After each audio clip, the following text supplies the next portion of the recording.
You're listening to HowStreet.com radio, available online at TalkDigitalNetwork.com. Welcome to HowStreet.com radio, the online source for market opinions. Here is Jim Goddard. My guest is Mish Shedlock, editor of Mish's Global Economic Trend Analysis. Welcome to the show.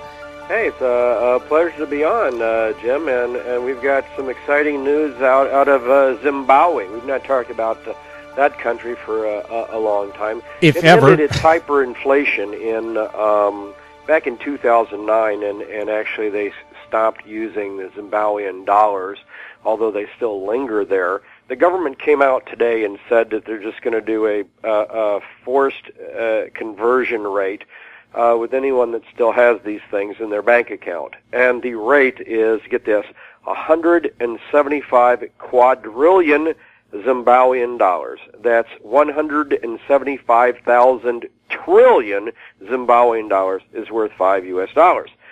So Bloomberg had a picture of the Zimbabwean currency, and I did a research. I looked it up, and the biggest denomination bill that they make there is $100 trillion, and at the official forced-in conversion rate, a $100 trillion Zimbabwean bill is worth about a quarter of a U.S. penny. And in Canada, of course, officially pennies don't exist anymore. They round up to the nearest 5. Is that correct? Well, yeah. So you don't see them. You don't see a Canadian penny floating around ever. Well, you could see it, and it's still worth a penny, but officially they're not in circulation. No, okay. They just take them out. Okay. So when stores get them, they take them, they hand them in, they're taken out of circulation, and eventually they will vanish. They'll be turned into copper wire. Because the reason the Canadian Mint stopped printing them is it simply costs more than a penny to make a penny. Yes, and the same situation here in the U.S., of course. But people have some sort of nostalgia here. They probably ought to eliminate the nickel, as far as I'm concerned, and just get right down to it. And people say, well, that's going to force prices up. No, you buy a bunch of stuff, and no one's going to go into a grocery store, buy $43.21 worth of something, and decide, oh my God, this is going to round up to the next nickel, and try and change for a package that's worth 4 cents more or 1 cent less or whatever. To avoid a rounding error, because that's all it is. Officially they round up or down depending on what's nearest. Yes, 1 or 2 should round down. So and 3 and 4 should round up, right? Exactly. So that's how easy it all is. And if someone's going to go buy $19.99 worth of stuff and is worried about having to pay an extra penny and so buys some item that's worth 2 cents, if they could find such a thing, they can make a penny out of it. These issues are overblown, and Canada's proven it, haven't they? Well, how do governments deal with the 0.45 cents that they charge with gasoline taxes? Somehow they seem to round that out too. Yeah. That all works too, doesn't it? So, So the concern is rather ridiculous. Meanwhile, here's a legitimate concern. I'm doing a blog right now on healthcare costs in the U.S. and another round, no surprise in this corner, of sticker shock is coming. The rates for HMOs are going up 20%. Exclusive PPOs are going up 18%. Now, these are requested rate hikes. That doesn't mean they get them, but if they don't get them this year, they'll just ask for more the following year. So eventually, these hikes are going to come in, and the average for an EPO and a bronze is going to go up 20%. For an HMO and a bronze, 20%. The most people have silver plans, 67%, and it's all based off of, what percentage of costs these plans provide, and their rates are going up anywhere between 11 and 20%. So 11 to 20% hike for 67% of the people. So of course, if you've got subsidies, it's not going to go up that much, and some people who didn't have health care at all are now happy about that. But my gosh, a bronze plan only pays 60% of the covered costs. That's the covered costs. So these people are paying here's let's look at a rate here. Approximately $300 a month for a plan that only pays 60% of your costs. You can't afford to get, now there's max caps, of course, but the bottom line is you can't afford to get sick on these plans. A silver plan pays 70, a gold plan 80, and a platinum plan pays 90%. That platinum plan, though, only has 3% participation. A gold plan has about 7%. So 90% of the plans are silver or bronze, and on those plans, you really can't afford to get sick, and yet they call this stuff affordable. Now, there's a case in the Supreme Court coming up later this month. Someone's challenged a rule, and I'm reading about that right now. And Congress worded this bill really lousily. They said that the federal government that one or the other, it was either the states or the federal government, could not provide subsidies through their exchanges. So the states provided subsidies through their exchanges, but the bill wasn't written that way. So now there's a plan, so now there's a Supreme Court case coming that's essentially going to knock, all of these state plans out of the water that would cause people to not have to buy insurance. So then who would buy it? Only the people who were really sick would buy it. So this is a critical ruling coming up. There's no plan B for the government. There never is.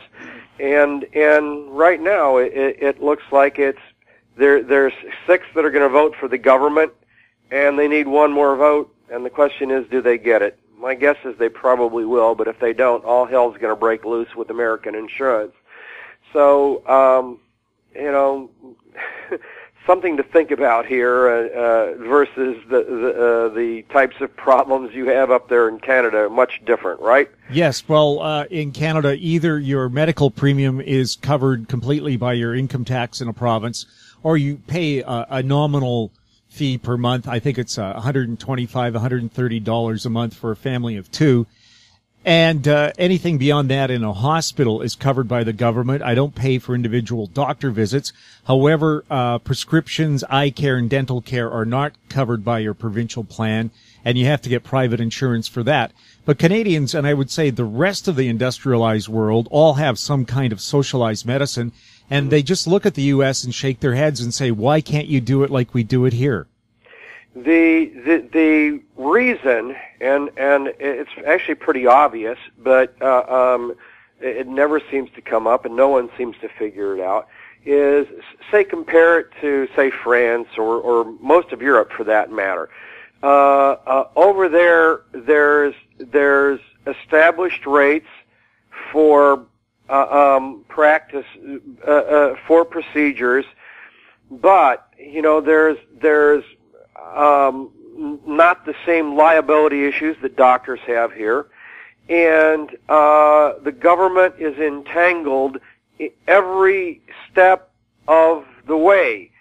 So to say that we were going to cover all of this for, say, the same $100 premium someone in Canada pays would actually force repercussions all throughout the entire system, a whole system of wage and price controls that just go against, everything that the U.S. says and does. I think that's an approach. Clearly the U.S. has the worst of both models. We have runaway prices because of government, influence. Things would be a lot cheaper if we had a true free market here, but we don't. We have the government telling people they have to buy insurance. We have the government letting people set whatever rates they want. Hospitals don't have to publish a rate for a service. You have a broken leg, you can shop around. You want to buy a can of pop, you can call a grocery store, say what's that's going to cost. You want to buy an automobile, yeah, there's some haggling over the price, but at least there's a sticker price on that. For so many procedures, practices in the Illinois, you can't call up and say, what's this going to cost? They won't even tell you. It's because they're going to charge you one rate if you've got insurance. They're going to charge you another rate if you don't. They're going to charge you, a third rate if Medicare is paying it. And it's just a whole mess of it's a whole tangled mess, I guess is what I want to say. That quite literally the thing to do in the U.S. is start all over. But we never start all over here. We just add fix after fix after fix, and every fix makes the problem worse. So, that kind of explains it here. No one ever wants to start over. I think the Republicans actually wanted to start Obamacare all over, but no, it seems like we're stuck with it here now, and it made some things better for some people, but it made, on average, things worse for the average person. Is that a good setup? I don't think so. And very confusing. Yes, very confusing. I've studied this a lot, and I'm quite certain I've probably made a lot of errors in what I just said. But yes, very confusing is the correct term.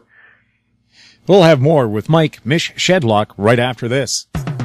More and more people are looking to the internet for intelligent, riveting, and thought-provoking interviews. To advertise on the Goddard Report and TalkDigitalNetwork.com, call 604-699-8600, 604-699-8600. Welcome back. We're speaking with Mish Shedlock. What's happening with Greece? Apparently, the IMF is not happy with them. It's called an air of unreality, and I had to laugh at that headline. That headline came from the Financial Times, and I said, what's unreal about it here? They were talking about the IMF, walking out, and to me, there's nothing unreal about an inevitable default, because I've been saying for years, they're going to default sooner or later. Even if they work out some sort of agreement here now, to bide some time until, say, August, that they're still going to default one way or another, now or later. I'm saying do it now. They've forced $330 billion worth of debt on a tiny country, all to prevent probably a default that would have been worth maybe $30 billion 5 years ago. It's now $330 billion worth of bailouts. Each bailout is just to ensure that the previous bailout, got paid. And there's no way Greece can pay this thing back. And then the German finance minister said that European taxpayers were generous to Greece. And I'm saying, how? I mean, that was an unreal statement to me. Taxpayers haven't footed the bill yet. They're going to when Greece defaults, whatever that is. And everyone knew that Greece lied to get into the Eurozone. Everyone knew that. They let Greece in anyway. Isn't that unreal? So, but anyway, the Guardian piled on this theme with, do you feel lucky, punk? That's from the Dirty Harry Clint Eastwood Go ahead, movie. punk. Make my day. When he's holding a gun at someone and saying, well, do you think there's a bullet left in here or not? Do you feel lucky? And the Guardian wrote this up as IMF is holding a gun to Greece has had. And I'm sitting here saying, who really has the gun here? Or even if the IMF has the gun, who will they shoot if they fire it? Greece doesn't have anything to lose here. If it defaults, it sheds $330 billion worth of debt. And Greece can open up trade with Russia, which will kill EU sanctions. Greece can threaten to yank U.S. access to military bases in Crete. The U.S. wants those for obvious reasons, in the Mideast. If you look on a map, man, it's right in the middle of the Mediterranean Ocean there, with access to Africa and the Middle East. And Russia's proposing building a natural gas pipeline through Greece. Greece would collect storage funds off of that. The one problem in all of this, all that's the best case scenario for Greece. The best case scenario would be if Greece just exited, said default, said, screw you, IMF, I'm not paying this $330 billion worth of debt back. I'm going to forge all these alliances. The problem is they still need reform. And because if they don't reform, the economy is just going to continue to go to hell. We're talking about maybe not a Zimbabwean type of hyperinflation, but maybe something more along the lines, and it's a very severe hyperinflation that's going on right now in Venezuela. So we could see that for Greece unless they do reforms. But the best of both worlds. See, the Troika says no more money unless you reform, and Greece says I don't want to reform. Either way, Greece is better off defaulting, whether they reform or not. The best case scenario for Greece is to actually default and reform. They don't have to pay this back. They will reform. Their economy will grow. They will get tourism. The drachma will go down in value. Their exports will go up, but they have to do something about the bloated public pensions and public service sector. That's what Tsipras doesn't want to do. Greece, the Eurozone does want them to do that, but if they do that, what do they need to pay this money back for?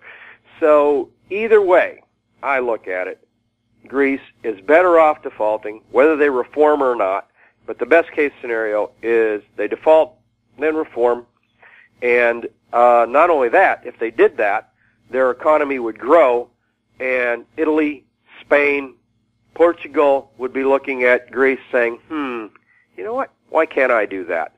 And I think that is the big fear, actually, on Merkel's mind, although no one expresses it that way. They always say, that Greece is going to be ruined. Well, that's not true at all.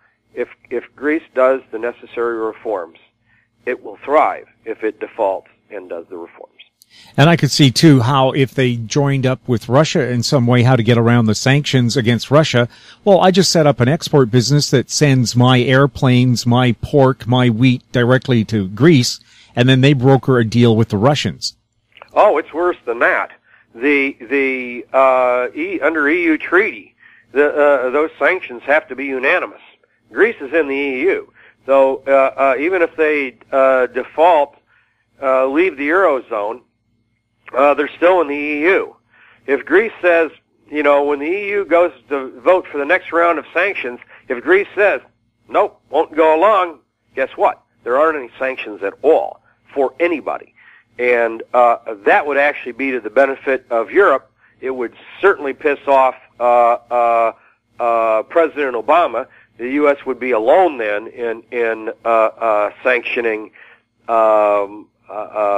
Russia. And that would be actually good for Europe, even though they don't see it that way, and it would certainly be good for Greece.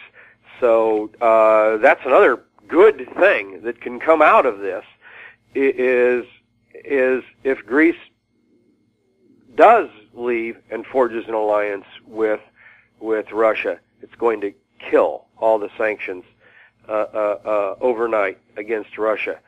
And that will have positive trade benefits for the whole world, but we will still have ideologues like President Obama arguing against it. So a lot of good can come out of a default, in my opinion. Robot cars, a lot of discussion about that, but you mentioned in your blog that robot giant trucks are going to be a reality in Alberta's oil sands, where right now the driver of one of those 400-ton giant trucks makes $200,000 a year. Well, pretty soon that front seat's going to be occupied by a robot, isn't it? Yeah, it's already happening in Australia. There's a number of companies in Canada that are testing them. Suncor, is that the main one? That's testing these now, and of course, the unions are all worried about it, and the companies are saying, "Oh, don't worry about that. There'll be other jobs." Well, that's a lie. There won't be other jobs. These jobs will vanish, probably not overnight, but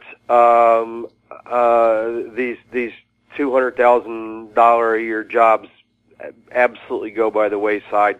And in Australia right now, they are looking at not just automating all of these tractors, but actually automating trains as well. So have these machines go dig up the ore, dump them into train cars. The train car itself is automated by a robot, no human driver. The entire process we're talking about being automated. And when you're in these remote areas like that, that's a lot easier than, say, automating a taxi and street driving in Chicago. But so it's going to happen at the edges first, actually. So it's going to happen in the outback areas first, in Australia and Canada. And, in the U.S., I think we're going to see it with trucks, and it's going to be point to point, possibly, where, someone still has to load the truck. It's going to be done by human for a while, at least. Someone might have to take that truck the last mile, say from a major highway exchange point of some kind, big truck terminal, say, 50, 60 miles outside of Chicago, where there's a lot of farmland, can easily build the terminal. The trucks would go there. Drivers take them, drive them, the last 50, the last 100 miles. So, but all the hauling across the U.S. would be on interstate highways, self-automated trucks. Actually, I believe, I'm a firm believer, this would be safer. Truck drivers extend themselves. They drive too fast. They drive unsafe. They change lanes. They try and pass cars when they shouldn't be trying to pass cars. All for that truck driver to get to his destination quicker. I think highway accidents are going to go down as soon as they automate truck driving. And you know what the number one job in the U.S. is? It's actually truck driving. In something like 38 or 40 states out of 50, the most common job in the U.S. is driving a truck. Those jobs are all going to go away except for the last mile, in my opinion, within the next 10 years. Well, you said automated trains. Vancouver's SkyTrain system has been automated since 1986 when it opened. So no stranger here not to see any humans driving it. And they say because you don't have humans, again, who are drunk, stoned, or falling asleep, they don't have accidents due to that. That's correct. That's correct. The only accidents they've had actually are in the switching yard when they switch to human drivers. Yes. I'm not surprised at all. Here, we've still got someone driving that L manually in Chicago. No need for it. And we had that big train accident here in the United States. Where was that? Just a few weeks ago. And they're trying to figure out why. Well, I know a reason why. I don't know whether he was drunk or not paying attention or driving too fast or just tired or what.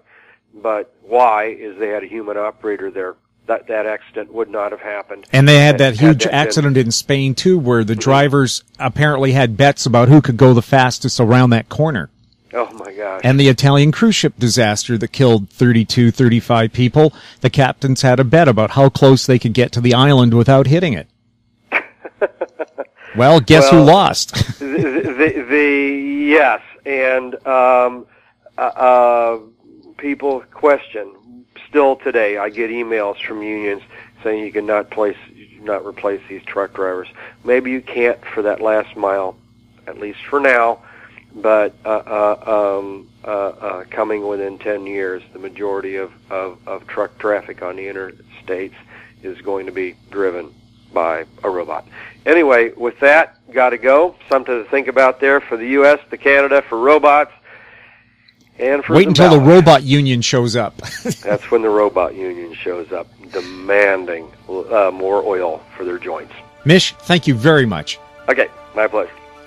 My guest has been Mike Mish Shedlock, editor of Mish's Global Economic Trend Analysis. You're listening to HowStreet.com radio. Find us on Twitter at Talk Digital Net. Our YouTube channel is Talk Digital Network. Comments can be sent to info@HowStreet.com. I'm Jim Goddard. Comments made on HowStreet.com radio are an expression of opinion only and should not be construed in any matter whatsoever as recommendations to buy or sell any financial instrument at any time. Available online at TalkDigitalNetwork.com. HowStreet.com radio is a production of HowStreet Media Incorporated.